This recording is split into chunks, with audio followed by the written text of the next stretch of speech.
Imagine what it'd be like if we were really curious about each other. Hello, and welcome to another episode of Relational Spirituality, the weekly podcast of largerstory.com, the podcast that sees all relationships as spiritual and all spiritual formation as relational. Now, here's your host for this week, Rosanne Moore.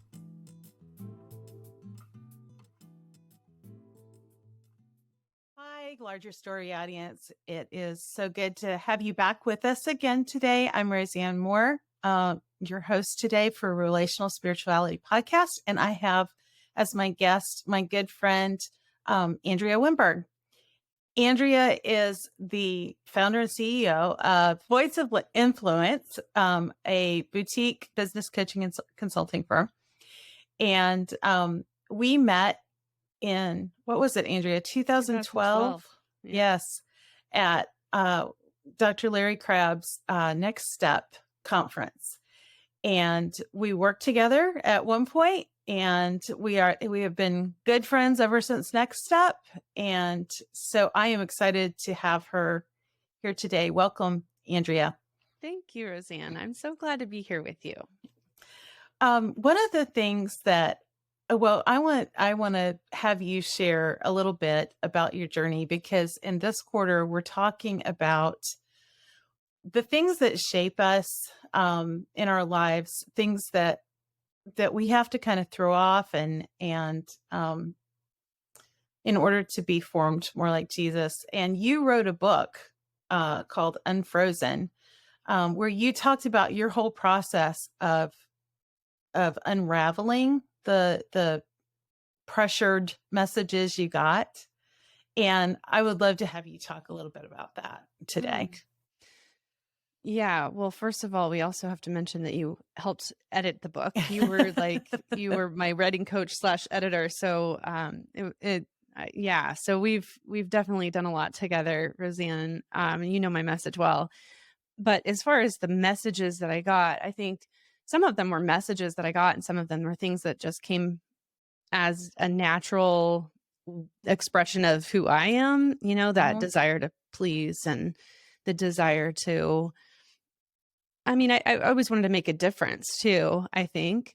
But I had this general sense that I really, in order to do both, make a difference and have good relationships, I really wasn't sure if that was possible to do both. And so, that was part of the unraveling, was trying to figure out how could you do both. And I think when I first read Connecting by Larry Crabb back when I was a freshman in college at Nashville, it just really hit me as something like, oh my gosh, this is the kind of connection that I want to have with people. This is the kind of difference that I want to make. And that was very formative in my desire to have that kind of connection. But then also to have an impact was difficult, because how do you influence people? How do you make a difference besides connecting? Because I felt like there was also this sort of message, or, I felt a message, I guess, that I really wanted to share. And so how do you do both? Because it felt like if I share this message, people aren't going to be very happy with me. And then I'll lose this connection that I want. And so I was on a journey for probably a good 10 to 15 years, just trying to figure that out. And the message that you felt would be rejected was, say more. Yeah. Pretty much anything. I played this dance. I had this dance, growing up in a church where women definitely weren't preaching, but women were also not doing a whole lot of teaching other than with children, which was fine with me. I like children. But there was something about, I had this sense of maybe it was part of the relational thing. It was also, I didn't realize until much, much later on that my brain is just very strategic thinking. And I'm guessing that some of that strategic thinking that I was doing at that time felt like I had answers to problems that I was seeing. But then if I bring up the problem, it's possible that other people aren't even seeing the problem. It's Right. also possible that as a young woman, they weren't You become particularly the interested in problem. my strategic thinking thoughts. Right. Right. You become the problem if you see it and you bring it up and they don't want to hear it. Yeah. Yeah. So I think it was that. It was that, like, well, but I wasn't dating anybody, or, I wasn't married until I got to be about 26. I think I got married. But anyway, early 20s and whatnot, I certainly was thinking along those lines of, like, I want to get married. I don't want to just have all these answers to problems that I see, or at least, potential answers, and write myself out of my own love story, is what I felt like I was going to do. And so, so they were both very tied together. It was like, I had this desire to be connected to not only other people, but, romantically. But then also this very sort of business oriented side of myself that I didn't even realize that's what it was. It was just felt like they were incompatible. Yeah. I think there's often a very strong message, especially in the church, that women have to make themselves small to be good and to be godly. And it's such a dishonoring of the gifts that God has placed in us. And it's such a rejection of his wisdom, almost like he doesn't know, like, did he somehow forget that you were female when he made you a strategic thinker? I sure thought so. I was like, I should be a man because then I could use this. Right. Like, I felt out of place. Right. Like, how am I supposed to be a woman and be like that? Like, I feel like I belong in, these more executive kind of leadership rooms. But how was I going to get there? Right. And I've watched you do it. You've done it through connection, and you've done it through ethical influence rather than a pursuit of power. And so I want to say more about that, because you've done a lot of thinking about what does it look like to have, to bring your gifts to the table in a way that's really ethical. Yeah. I mean, there's that internal battle between this desire for like I said, that a desire for impact, I guess, the desire to influence, but at the same time, not wanting to run right over the top of everybody. Like, I didn't want to didn't want to steamroll anybody.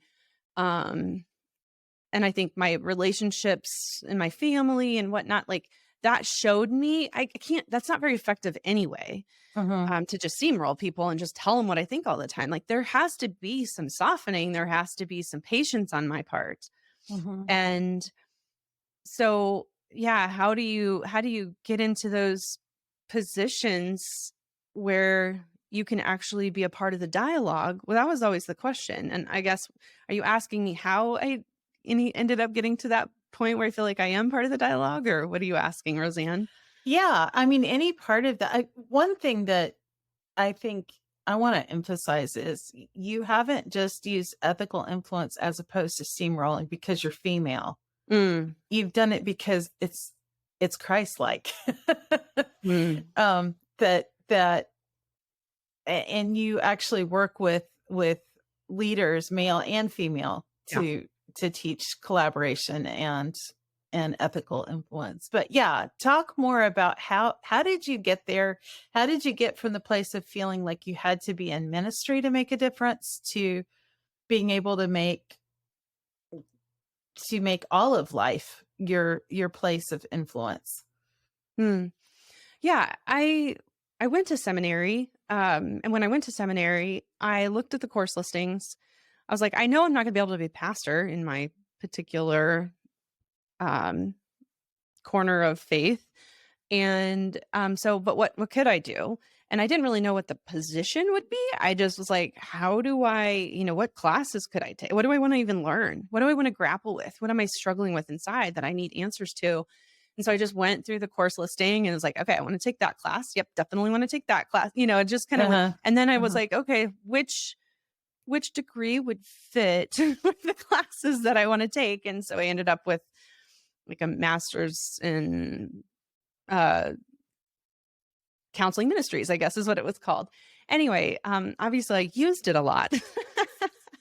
I got out of seminary and I learned and grown so much. It was just a really formative time for me to really get a sense of what Larry Crabb talks about in Pressure's Off, about, like the key phrase in that book that really, or a couple sentences that really capture it, I think, are that sense of like, you don't have to come to God clean. You can come to him for the bath. And I think I finally understood what that meant when I was, in my early to mid 20s in seminary. But then getting out of that, and then trying to figure out what I was going to do for work, it was very evident very quickly that there was really no place for me where I felt comfortable in my own, like I said, corner of faith, I guess, or the churches that I was used to going to. And so I went back, I taught music again for another couple of years, ended up getting married, and then did nothing, not nothing, but, raised children and that sort of thing for a while. And then still felt just this like angst of like, there's got to be more. I've got to be able to, there's so much in here that feels like it needs to come out. And so that's when I saw the movie Frozen with my kids. And I mean, wouldn't it be like God to use a children's Disney movie to release one from such a, sense of like, I have to be a certain way, or I don't even know what I'm supposed to do. But it just really felt like I was seeing so many like this metaphor of my gifts playing out on screen in this character. And the real ultimate message being that, you don't use your gifts out of fear and get anywhere. It's not for yourself. It's to love. That love is how you use those gifts. And then that's how they become meaningful. And you just keep pursuing that service and love for others. And it doesn't, there's that little bit of ambition too, but then it very much became, my mom was sick and she ended up dying of Alzheimer's last year. But at that time it was like, okay, if I only had, 10 to 15 years left of being able to use my brain, what am I going to do? Like, this is ridiculous. Why am I waiting around? And so it became this like, okay, I've got to put myself out there and make the offer, but not demand. And I think that language, I think, very much came from my experience with Larry and learning from him. So so the goal has always been just like put out the offer in love and be okay. You're okay. Even if it's rejected, that's okay. And it's going to be rejected in business multiple times before you get anywhere. And all the time there's lots of rejection. But you keep putting the offer out, and then you start to see it making a difference, and you're like, nope, we just keep going. So anyway, I'd say that's kind of the long and short of it. One of the things that I appreciate about you, and that I got to see firsthand when we worked together, was that you really do practice this in the way that you do business yourself. So even as the boss, even as the leader, that you value the voices of other people. So it's not just like my voice matters and I'm going to use my voice, but you're also inviting other people to the table to use their voice. You use your voice to make space for other people's gifts and other people's offering as well. And I think sometimes the language that we use in Christian circles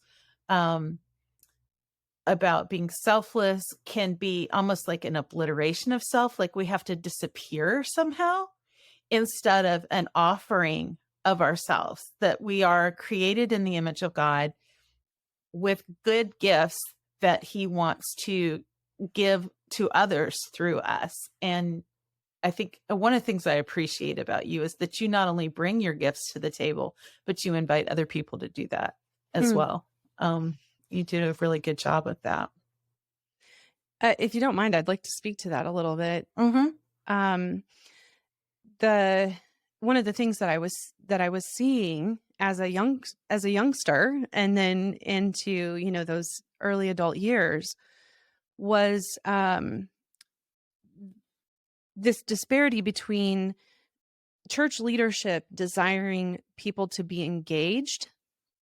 And that wasn't necessarily the word that they used, but that's what we use now, to take initiative, to want, to be involved and that sort of thing. Like, I think as there was a lot of engagement when I was going to church as a youngster, and then maybe that engagement started to be in question. I started to see more maybe.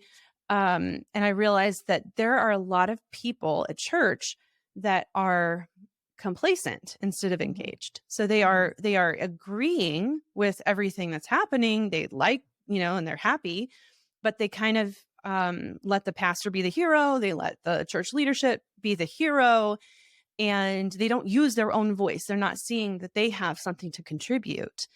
And so I was seeing that. And I think what I realized was that if people don't find their voice, if they're not able to realize a sense of personal agency, that what I do and say matters, whether it's good or bad, like it's gonna, like it carries weight, as Larry would say. Right. That's one thing that I also am like, okay, Larry, I understand that men need to carry weight, but so do women. I mean, we want to carry weight too. That's what I would say to him now. Give him a big hug. Actually, I think I said it at one point, but anyway, but yeah, like we want to believe that it matters, that our presence matters and can make some sort of impact.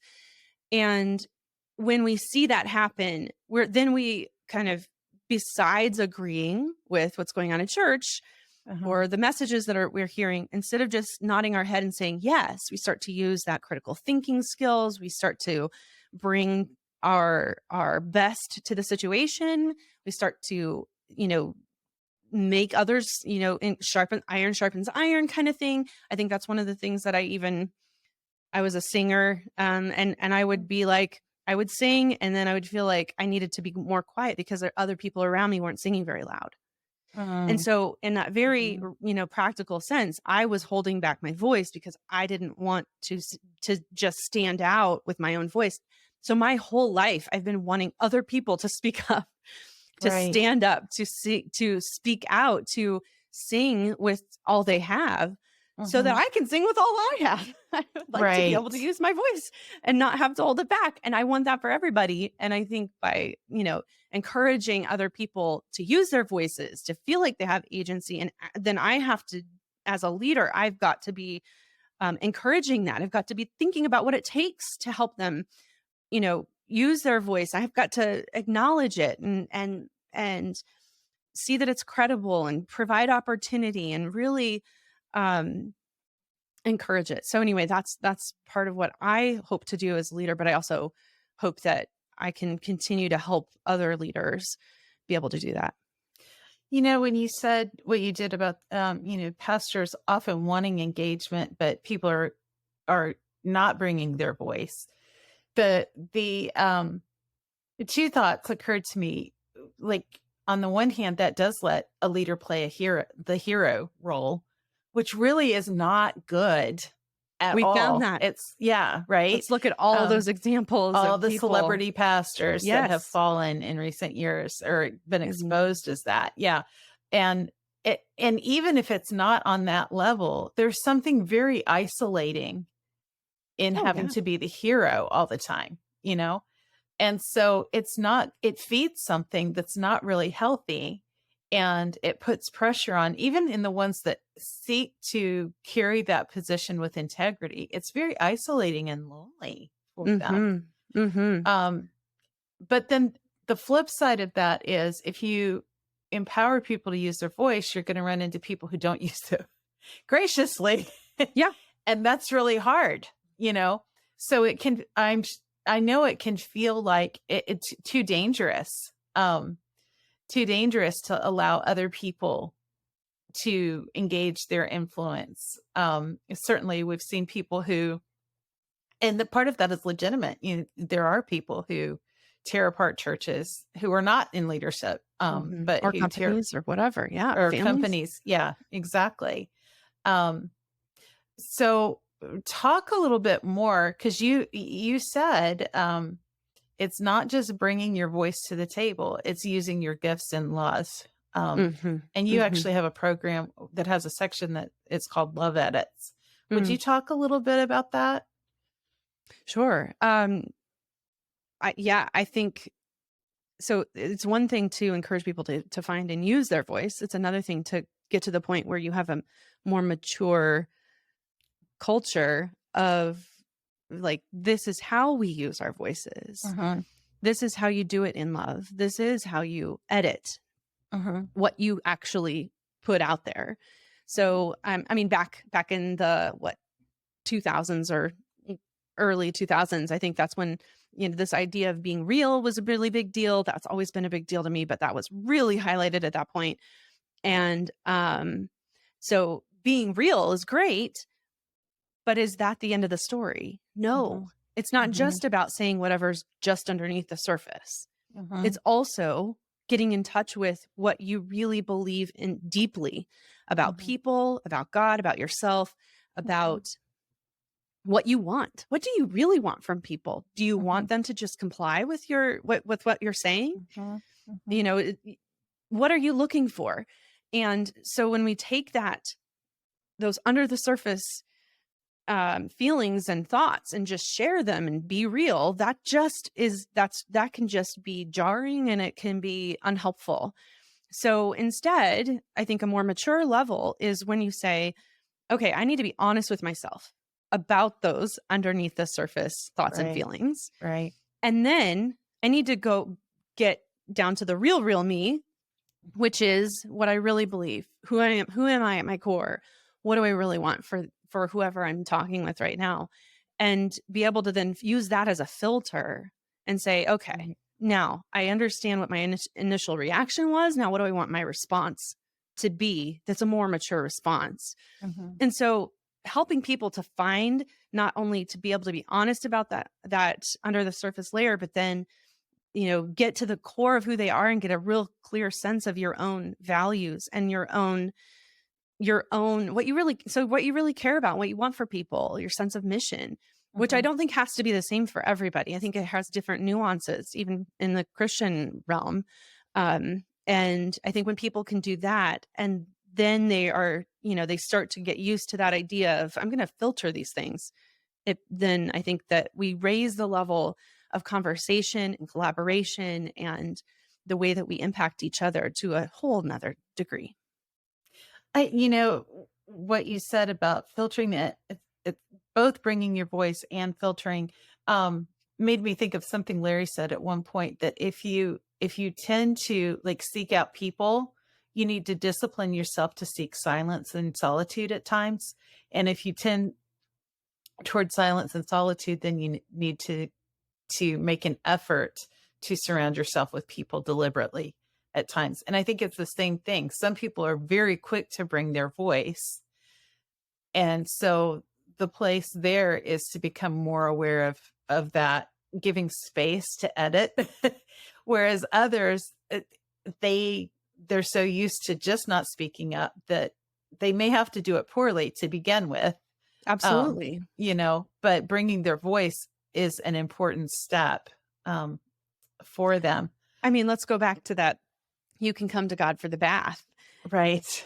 You're not going to be perfect at this ever. Right. And you're definitely not going to be perfect at it right away. You're not even going to do it well right away. So it is a matter of growth. And, I think that's what pastors should expect. That's what leaders should expect of any kind. I mean, all of our growth is incremental. It's not like this, okay, now that I know this thing, I can make this immediate change in my life. I mean, that very rarely happens like that. Right. Yeah. And I think the other thing too that struck me as you were talking is how much what we do in terms of how we process things reveals something about our view of God. So if we feel like, if our view of God is that we can't talk back, like he's just like overwhelmingly powerful, and he's not somebody that we can engage with doubts or questions or whatever. We're going to be we're going to stuff things, and we're going to think we're fine. We're going to think we're performing correctly, and there will be this morass of nasty percolation underneath that will come out in ways that we're then ashamed of, or that we maybe don't even see, but the people around us know. But the other side is this failing if we make ourselves the center, or we make him in our image, then we can just bulldoze everybody. And we see that happening in people who are so quick to rain down judgment on anybody who disagrees with them. Essentially they're making God in their image. So as you were saying that, I think being honest with ourselves also gives us an opportunity to get honest with God, like to look at how we're seeing him and asking ourselves, does that actually match up with the Jesus of Scripture? Because it's so easy to be shaped by things we don't even recognize in our culture, in our church denomination, things that aren't actually Christ-like, but or families, whatever our experiences. We've just picked up this image of God that really isn't like him. And so the whole thing of spiritual formation is to some degree stripping away those things. And what you're describing is relationships, engaging in relationships the way you're talking about, give a really good opportunity to see ourselves more clearly. So, well, Andrea, is there anything else? Because I'm looking at the time, and we got a little shorted today, but what else for our listeners as they think about living with the pressure of being off, bringing their gifts, bringing their voice? Is there anything else you want to add that you would say? When we were at Next Step, back, I said in 2012, Larry gave the example, or he shared the quote, something along the lines of this from C.S. Lewis, that you never know how much you believe in the strength of a rope until you tie it around your waist and you jump off a cliff. Mm-hmm.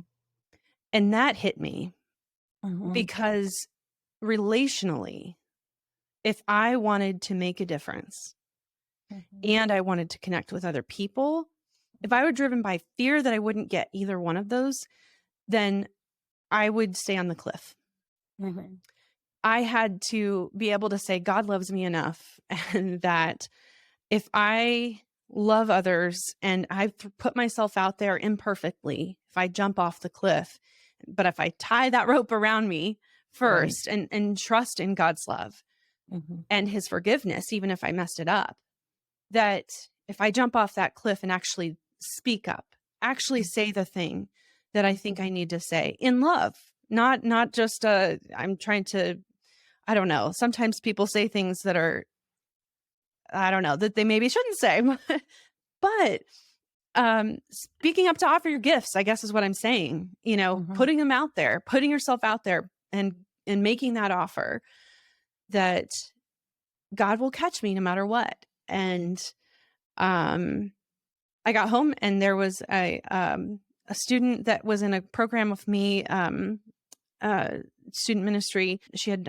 painted this image of a woman jumping off a cliff, and it just hit me so hard. And I thought, that's who I want to be. She looks so free. She's just like soaring through the air.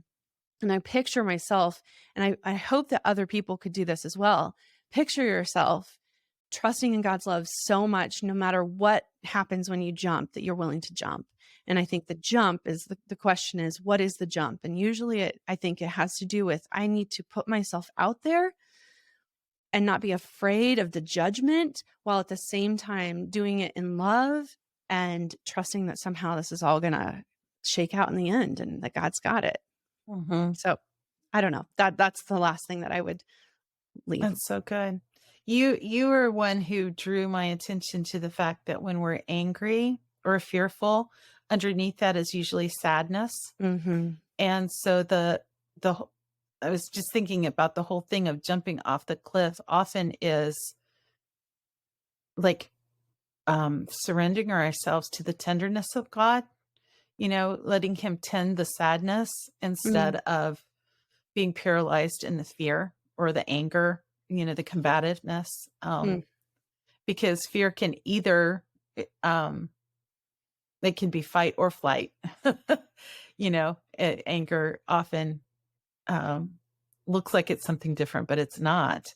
And so, yeah, I love that image as something we leave today. What does it look like for you, for me, for our listeners to jump off that cliff into God's love, to surrender ourselves to his tenderness, to his care, with no guarantee that circumstances will turn out the way that we want them to. That's right.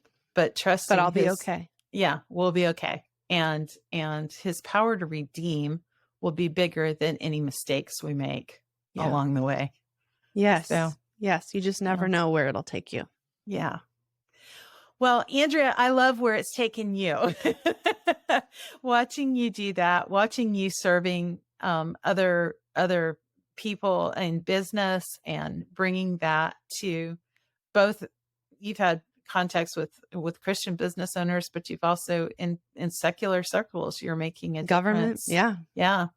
And it's been exciting to watch you do that. Well, thank you for all your help in getting me grounded and going with so many different ways that you contributed, Rosanne. I'm really grateful for you. It was my pleasure. I've learned a lot from you and just enjoyed working with you. So we will probably have you back at some point in the future. Well, that would be fun. Thank you for being with us today. And I hope our listeners will join next week. We'll be Kept Crab. So thanks so much, folks, for being with us today. Bye. If you like what you heard today, hit the like button just below. Then come back by subscribing to our podcast channel. For more resources on relational spirituality, go to our website at largerstory.com.